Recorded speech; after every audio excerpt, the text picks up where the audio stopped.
Paraclétos, un autre consolateur. Celui-là parlera pour vous. C'est pourquoi, bien aimé, quand je regarde des chrétiens, je dis, pourquoi les réveils, la fameuse vague tant entendue n'est pas là? Elle n'est pas là parce que nous n'avons pas insisté sur la place du Saint-Esprit dans la vie des gens. Et je sais que vous allez me dire, mais nous sommes pentecôtistes, nous sommes charismatiques, mais c'est plus facile d'être religieusement pentecôtiste. C'est plus facile de ne pas laisser l'action du Saint-Esprit devenir une réalité quotidienne. C'est plus facile de prier en langue et de ne pas avoir le Saint-Esprit en parallèle. Oui, oui. On peut apprendre ça, non? En fait, pas seulement on peut l'apprendre, on peut l'avoir, être baptisé du Saint-Esprit, parlant en langue, mais à un certain moment, ça devient de l'habitude. Mais nous avons besoin de le voir, lui agissant dans nos vies, dans une grande puissance, de telle sorte que lorsque l'ennemi viendra comme un fleuve, des fleuves d'eau couleront de notre sang pour le repousser. Lui, il vient comme un fleuve et en nous coule deux fleuves. C'est-à-dire, les plus grands débits d'eau repoussent l'eau qui n'a pas un grand débit. C'est pourquoi les chrétiens ont besoin d'avoir l'onction sans limite. Alléluia. Il a besoin d'avoir l'onction sans limite. C'est cet esprit-là qui nous anime, qui nous donne la force. Regardez l'homme créé à l'image de Dieu avec cette argile, Adam. Quand vous lisez Genèse chapitre 2, verset 7, on nous dit Dieu créa l'homme de la poussière de la terre. Et l'homme était là, juste comme quelques statues que nous avons à côté ici, dans l'académie des beaux-arts. C'était juste un objet d'art en argile, exactement fabriqué par un bon céramiste. Ce qui est intéressant, ce n'était pas n'importe quel moule. Vous n'avez jamais pensé à ça? Nous avons été fabriqués par le moule qu'on appelle Dieu. C'est ça que la Bible dit. Dieu a préparé une moule et ce moule-là, c'était Dieu. Faisons l'homme à notre image, à notre ressemblance.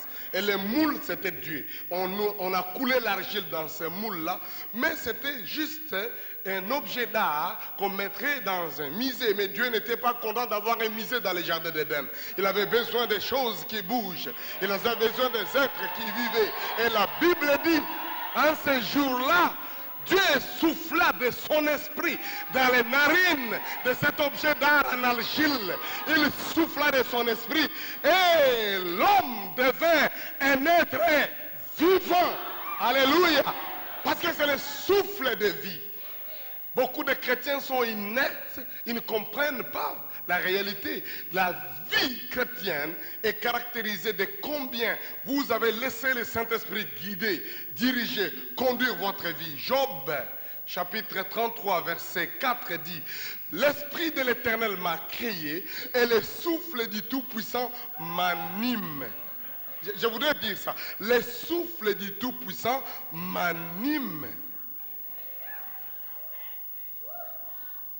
Si nous sommes remplis de l'Esprit de Dieu, nous ne serons pas des statues. Je rencontre ça. Vous savez, dans certaines églises, je n'ai pas l'habitude de dire, mais je dis quand même ça.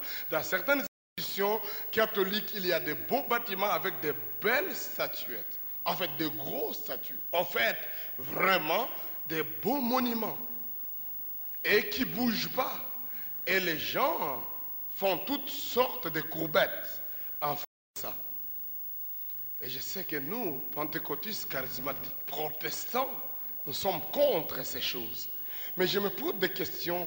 Maintenant, dans les églises, dans les cathédrales, dans les temples, dans les assemblées chrétiennes, pentecôtistes, charismatiques, il y a beaucoup de statues en être humain qui ne bougent pas parce qu'ils ne sont pas animés du Saint-Esprit. J'ai prié Dieu que tu ne sois pas la statue qu'on a dans cet endroit ici. À terre, chassez toutes les statues ici.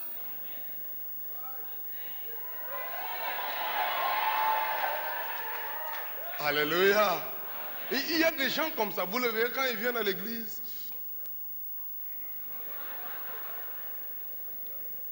En fait, vous vous rendez compte, aujourd'hui, il y a beaucoup de statues qui ont un peu quelques batteries.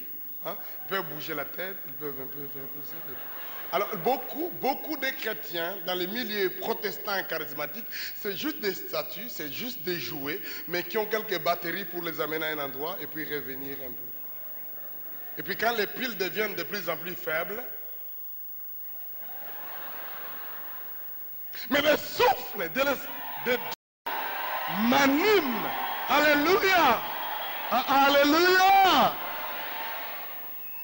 Laisse-toi animer par l'Esprit de Dieu. Ce souffle-là.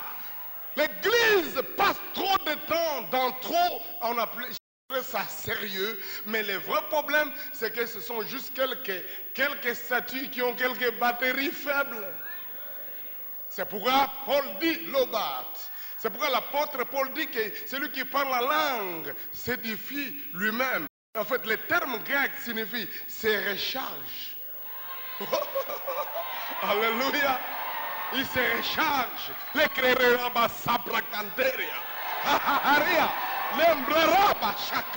Il se recharge. Alléluia. Il se recharge. 3600 volts. Celui qui les touche est électrisé. Ça devait être chrétiens. Comment comprendre que les chrétiens, les démons, les esprits mauvais jouent avec eux? On découvre même des chrétiens qui viennent à l'église et disent, mon frère, je ne sais pas, hein, l'état d'âme de celui qui est à côté de moi, il faut être prudent, frère. Mais tu as quel voltage pour que celui qui est à côté de moi puisse te créer des problèmes? Oh, alléluia! Onction sans limite. Dites avec moi, sans limite. Oh, alléluia! Il ne faut pas que vos batteries soient plates. Laissez le Saint-Esprit vous recharger. Et tout celui qui te touche la prunelle de l'œil de Dieu. Alléluia. Celui qui te touche un courant de 3600 volts. L'église devait être un cadre dangereux pour les puissants des ténèbres, pour les forces du mal.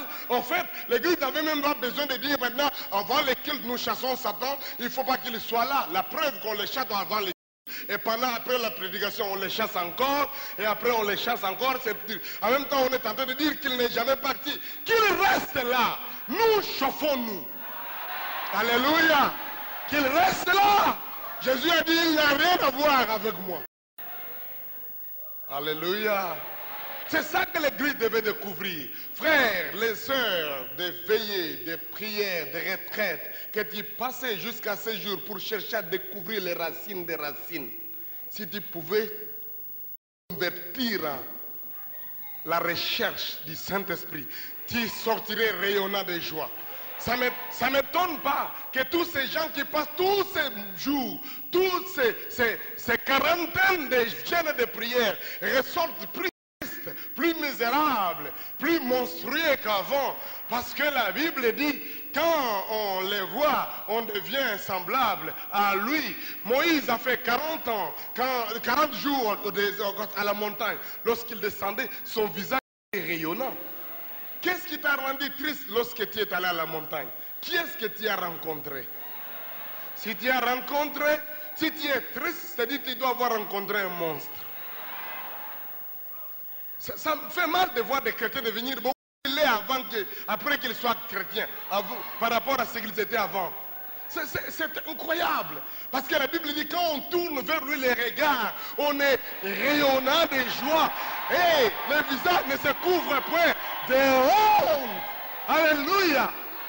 Donc, ne faisons pas comme Moïse. Vous savez que ce jour-là, quand Moïse descendait de la montagne, oh, je vous vois, je vous sais, vous êtes en train de descendre de la montagne. Comme ma joie, ma prière est que vous puissiez scintiller, mais je veux que ce message, vous le reteniez en cette dimension ici. Quand Moïse est descendu de la montagne, son visage brillait, son visage était rayonnant. Il avait les tables de la loi. Les enfants d'Israël, quand ils l'ont vu, la montagne vibrait. Les enfants d'Israël ont dit, pardon, c'est trop. Et Moïse a malheureusement écouté le conseil de ses frères.